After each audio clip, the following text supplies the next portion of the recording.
हम में से कई लोग रेगुलरली इनकम टैक्स पे करते हैं और टैक्स डिडक्शन बेनिफिट्स के लिए प्रूफ्स भी हर साल सबमिट करते हैं। पर क्या हमें इनकम टैक्स कैलकुलेट कैसे किया जाता है, इसकी जानकारी है? अगर इनकम टैक्स आपके लिए एक सुपर कंफ्यूजिंग टॉपिक है, स्ट्रेस नॉट। नावीपीडिया वीडियोस के इस एपिसोड में हम इनकम टैक्स से जुड़े कुछ इंपॉर्टेंट एस्पेक्ट्स डिस्कस करेंगे और ये भी पता करेंगे कि इसे कैलकुलेट कैसे किया जाता है। So let's start.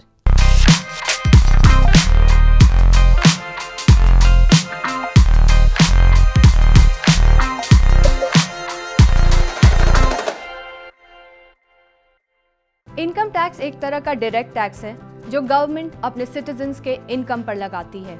ये इनकम बस सैलरी तक रिस्ट्रिक्टेड नहीं होती।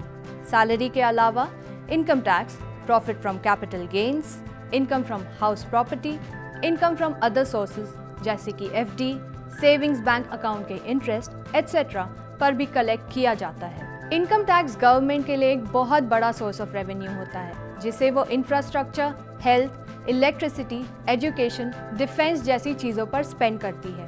इसलिए टैक्स पेयर्स के लिए इनकम टैक्स भरना और भी ज़रूरी हो जाता है। सैलरीड इंडिविजुअल्स इनकम टैक्स कैसे कैलकुलेट करते हैं, ये हम आपको 5 बहुत ही सिंपल स्टेप्स में समझाएंगे। सैलरीड इंडिविजुअल्स के केस में सैलरी का वो हिस्सा जिस पर हम कोई टैक्स नहीं देते वो एग्जेम्पशंस कहलाते हैं, जैसे कि house rent allowance, leave travel allowance, relocation allowance, telephone bills etcetera.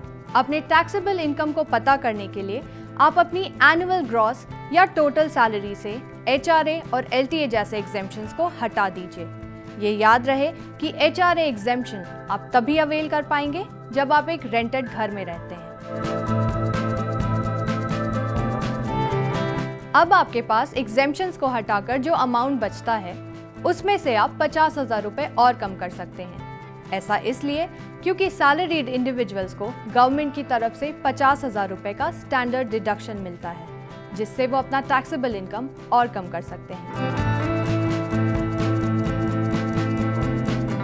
अब ये सारे कैलकुलेशंस करने के बाद आपको मिलेगा आपका नेट इनकम। इसके बाद आप अपने नेट इनकम में income from other sources add कर सकते हैं। For example fix deposit, recurring deposit या सेविंग्स अकाउंट से आने वाला इंटरेस्ट, स्टॉक्स या इक्विटी म्यूचुअल फंड्स में इन्वेस्ट करके मिलने वाले कैपिटल गेन्स या फिर रेंट से आने वाला इनकम। अपनी नेट इनकम में आप जितने ज्यादा एलिजिबल टैक्स डिडक्शंस दिखाएंगे, आपका टैक्सेबल इनकम उतना ही कम होता जाएगा।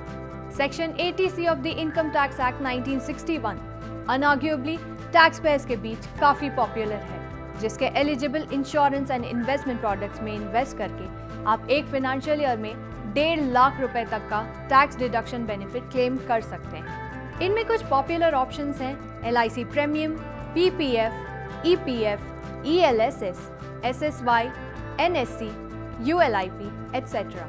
80C के अलावा भी कुछ डिडक्शंस हैं जिन्हें ऑप्ट करके आप टैक्स सेविंग कर सकते हैं। Some of these options are ATD, medical insurance premiums, ATE, interest on education loan, ATG, donations, and ATTTA, interest on savings account. अब आप सभी applicable deductions को अपने gross total income से subtract कर दीजिए, जिससे आपको आपका net taxable income मिल जाएगा।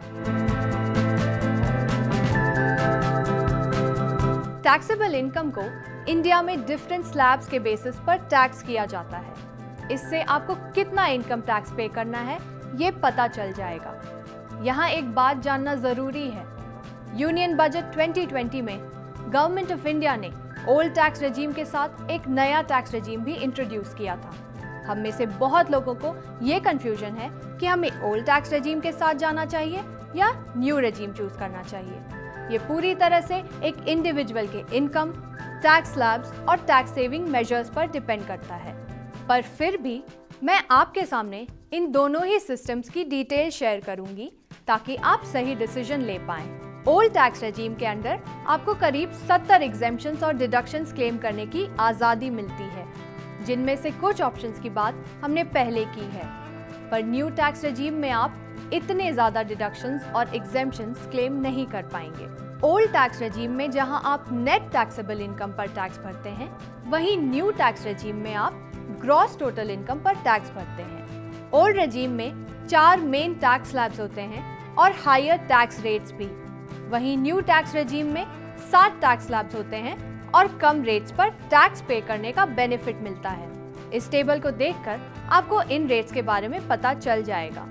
अगर आपका टैक्सेबल इनकम 2.5 लाख रुपए या उससे कम है तो आपको कोई टैक्स पे करने की जरूरत नहीं, whether it's the old tax regime और द न्यू वन। अगर आपका टैक्सेबल इनकम 2.5 लाख रुपए से 5 लाख रुपए के बीच आता है, तब आपको 5% टैक्स पे करना पड़ता है। हालांकि इस पर आपको सेक्शन 87A के अंडर एक रिबेट मिलता है, जिसके बाद आप पर कोई टैक्स नहीं लगता। 5 से 7.5 लाख रुपए के बीच ओल्ड रेजिम में आप 20% टैक्स देते हैं। न्यू रेजिम में 5 से 7.5 लाख रुपए के बीच आप 10% टैक्स देते हैं। 7.5 से 10 लाख रुपए के इनकम पर आप ओल्ड रेजिम में 20% टैक्स देते हैं और न्यू रेजिम में 15%। 10 लाख से 12.5 लाख रुपए के इनकम पर ओल्ड टैक्स रेजिम में 30% टैक्स लगता है और न्यू में 20%।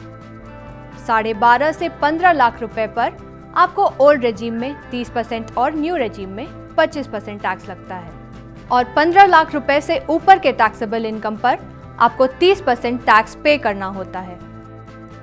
न्यू टैक्स रेजिम चूज करने की आज़ादी individuals with salaried income, individuals with business income और HUF यानी हिंदू अनडिवाइडेड फैमिली को होती है। हालांकि इनमें से बस सैलरीड इंडिविजुअल्स चाहें तो ओल्ड टू न्यू रेजिम में स्विच करके वापस ओल्ड रेजिम फॉलो कर सकते हैं। And here's the most important tip, old tax regime आपके लिए तब ज़्यादा बेनिफिशियल साबित हो सकता है जब आप ज़्यादा से ज़्यादा डिडक्शंस और एग्जेम्पशंस क्लेम करें। पर अगर आपके डिडक्शंस कम हैं या ना के बराबर हैं, तब आपके लिए न्यू टैक्स रेजिम ज़्यादा बेनिफिशियल हो सकता है। दोनों रेजिम्स में आप अपनी टैक्स लायबिलिटी अपने टैक्स सेविंग एक्सपेंसेस के बेसिस पर कैलकुलेट कर सकते हैं। इसके बाद आपके लिए ये डिसाइड करना आसान हो जाएगा whether you should go for the old regime or the new one. We hope आज के वीडियो से आपको अपने इनकम टैक्स को कैलकुलेट करने और फाइल करने में आसानी होगी।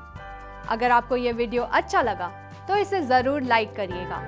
Also don't forget to subscribe to our channel. और हाँ, कमेंट सेक्शन में हमें ये भी बताएं कि आपको किन फाइनेंशियल टॉपिक्स पर और जानकारी चाहिए, ताकि हम आपके लिए और वीडियोस बना सकें। Till then, stay safe and healthy.